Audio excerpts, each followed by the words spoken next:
Video में हम जानेंगे कि एसएनए स्पर्श मॉडल में नई एजेंसी का रजिस्ट्रेशन कैसे किया जाता है और पीएफएमएस का इससे क्या कनेक्शन है।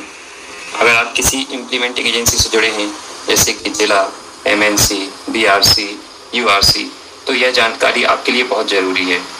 सबसे पहले हम यह समझते हैं कि एसएनए स्पर्श मॉडल में आने के लिए पीएफएमएस में रजिस्ट्रेशन क्यों ज़रूरी है। किसी भी इम्प्लीमेंटिंग एजेंसी का पीएफएमएस में रजिस्ट्रेशन होना अनिवार्य है, क्योंकि पीएफएमएस ही वो प्लेटफॉर्म है जहां से सभी फंड्स और ट्रांजैक्शन ट्रैक किए जाते हैं। लेकिन अच्छी बात यह है कि जैसे ही आपका पीएफएमएस में रजिस्ट्रेशन होगा, आपका एसएनए स्पर्श मॉडल में ऑटोमेटिक रजिस्ट्रेशन हो जाता है, यानी अलग से मैनुअली आपको कोई प्रक्रिया करने की ज़रूरत नहीं रहती है। अब यहाँ पर हम बात करते हैं एक अहम फ़र्क की कि एसएनए मॉडल और एसएनए स्पर्श मॉडल के बीच में एक फ़र्क है कि एसएनए मॉडल में पीएफएमएस का रजिस्ट्रेशन करने के लिए बैंक अकाउंट नंबर की ज़रूरत होती है, लेकिन एसएनए स्पर्श मॉडल में आप बिना बैंक अकाउंट नंबर के चाइल्ड एजेंसी का रजिस्ट्रेशन कर सकते हैं। यानी अगर किसी स्कूल या निचली एजेंसी का बैंक अकाउंट नहीं है तो भी आप उसका रजिस्ट्रेशन पहले से करके रख सकते हैं, ताकि बाद में फंड फ्लो आसानी से हो सके। तो चलिए अब स्टेप बाय स्टेप प्रोसेस देखते हैं कि नई एजेंसी का पीएफएमएस पोर्टल पर रजिस्ट्रेशन कैसे किया जाता है बिना बैंक अकाउंट नंबर के। तो देखिए, ये सबसे पहले हम एडमिन का लॉगिन कर लेंगे। एडमिन का लॉगिन करने के बाद आपको जाना है एजेंसीज में, फिर आप जाएंगे एजेंसी रजिस्ट्रेशन में, इसमें क्लिक करेंगे। यहाँ पर आपको टाइप ऑफ रजिस्ट्रेशन सेलेक्ट करना है। आप local body, state government, PSU, आप जिसका रजिस्ट्रेशन कर रहे हैं, जैसे स्टेट गवर्नमेंट इंस्टीट्यूट है तो स्टेट गवर्नमेंट इंस्टीट्यूट कर सकते हैं, लोकल बॉडी है तो लोकल बॉडी कर सकते हैं। मैं यहाँ पर लोकल बॉडी सेलेक्ट करता हूँ।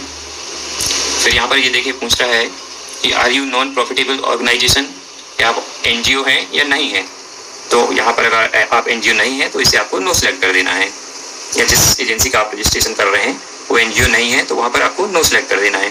पेन नंबर अगर आपके पास है तो आप दे सकते हैं, अदरवाइज इसको आप नॉट रिक्वायर कर दीजिए। यहाँ पर एजेंसी नेम आपको देना है। एजेंसी नेम जो आप चाइल्ड एजेंसी का जिसका रजिस्ट्रेशन कर रहे हैं उसको देने के लिए यहाँ पर आपको एक बात का ध्यान रखना है कि एजेंसी नेम में किसी भी प्रकार का स्पेशल कैरेक्टर ना हो, जैसे @ हैश, कॉमा, ये इनमें से किसी भी तरह का स्पेशल कैरेक्टर नहीं होना चाहिए। तो जस्ट मैं एक यहाँ पर एग्जाम्पल के लिए कोई नाम दे देता हूँ, जैसे जेडपी स्कूल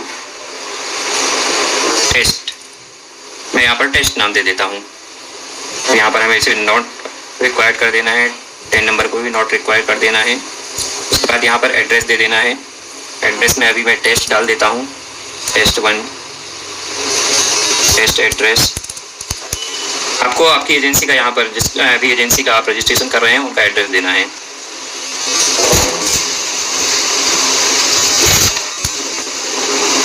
उसके बाद स्टेट सेलेक्ट कर लेना है आपको, डिस्ट्रिक्ट सेलेक्ट कर लेंगे आप, पिन कोड आपको दे देना है। कॉन्टैक्ट पर्सन, अगर आप बीआरसी, यूआरसी या सीआरसी से आप स्कूल का रजिस्ट्रेशन कर रहे हैं तो कॉन्टैक्ट पर्सन में वहाँ के जो हेड मास्टर हैं उनका कॉन्टैक्ट डिटेल्स आप दे सकते हैं। तो यहाँ पर मैं टेस्ट नेम दे देता हूँ, डेजिग्नेशन उनका,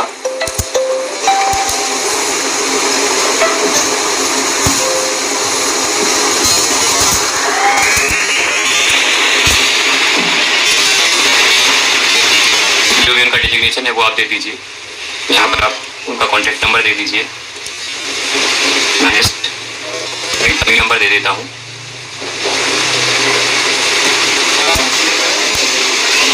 यहाँ पर उनका ईमेल आईडी दे देना है आपको।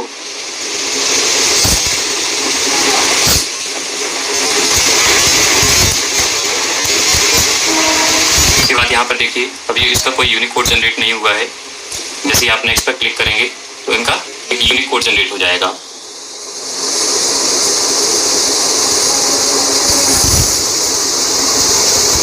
ये देखिए यूनिक कोड जनरेट हो गया। देखिए यही यूनिक कोड एसएनए स्पर्श में जो है आपका या चाइल्ड एजेंसी जिसका आप रजिस्ट्रेशन कर रहे हैं उसका लॉगिन आईडी होगा। मेकर और चेकर दोनों के लिए यही लॉगिन आईडी होगा, बस दोनों के पासवर्ड अलग अलग होंगे। उसके बाद आपको स्कीम सेलेक्ट करना है, क्योंकि यहाँ पर अभी पीएम श्री स्कीम SN स्पर्श पे ऑलरेडी ऑन बोर्ड हो चुकी है, तो हमारे पास यहाँ पर बिना बैंक अकाउंट के रजिस्ट्रेशन करने के लिए PM श्री स्कीम अवेलेबल होगी। अभी समग्र शिक्षा स्कीम ऑन बोर्ड नहीं हुई है, तो हमारी समग्र शिक्षा स्कीम में अभी हम बिना बैंक अकाउंट के रजिस्ट्रेशन नहीं कर सकते। तो मैं PM श्री स्कीम के थ्रू आपको रजिस्ट्रेशन करके दिखाता हूँ। यहाँ पर हम स्कीम सेलेक्ट कर लेंगे। जब आप समग्र शिक्षा के लिए रजिस्ट्रेशन कर रहे होंगे, हमारी स्कीम ऑन बोर्ड हो चुकी होगी, उस टाइम पर आपको वहाँ समग्र शिक्षा स्कीम सेलेक्ट करना है। फिर यहाँ पर देखिए आपको चेक SN स्पर्श डिटेल, इस पर क्लिक करना है। यहाँ पर क्लिक करने के बाद यहाँ पर देखिए SN स्पर्श अकाउंट आ जाता है, बैंक नेम NA आ जाएगा, नॉट एप्लीकेबल। तो यहाँ पर आपको अकाउंट नंबर देने की ज़रूरत नहीं होती है, जस्ट आपको ऐड बैंक स्कीम करना है। ऐड बैंक स्कीम पे आप क्लिक करेंगे। इसके बाद इसे आई एक्सेप्ट करना है एंड सबमिट कर देना है। तो मैं यहाँ पर सबमिट करता हूँ। यहाँ पर देखिए agency saved successfully with Unicode, उसका यूनिकोड अभी जनरेट हो गया है। अभी इस एजेंसी को हमें अप्रूवल देना होगा। तो इसके अप्रूवल के लिए हम इसे कॉपी कर लेंगे। यहाँ से एजेंसीज में जाएंगे, देन अप्रूव में क्लिक करेंगे। अभी वो एजेंसी जो हमने दी थी ZP स्कूल टेस्ट, ये यहाँ पर दिख रही है। उसकी जगह अगर आपको सर्च करना है तो आप यहाँ पर यूनिकोड डाल के सर्च कर सकते हैं। देखिए आ गया, यहाँ पर दिख रहा है अभी पेंडिंग एजेंसी अप्रूवल। इसमें आप क्लिक करेंगे, जो नाम दिख रहा है ZP स्कूल टेस्ट, जो भी आपने स्कूल का नाम दिया था, उस पर क्लिक करेंगे। ये ओपन हो जाएगा। यहाँ पर आपको सारी डिटेल दिखेगी। आपको रिमार्क दे देना है अप्रूव्ड, फिर इसे सिलेक्ट करके इसे जस्ट आपको अप्रूव कर देना है। अप्रूव करने के बाद उनकी एजेंसी अप्रूव हो जाएगी और जो भी आपने उनका ईमेल आईडी दिया था उस पर TFMS का लॉगिन आईडी एंड पासवर्ड चला जाएगा।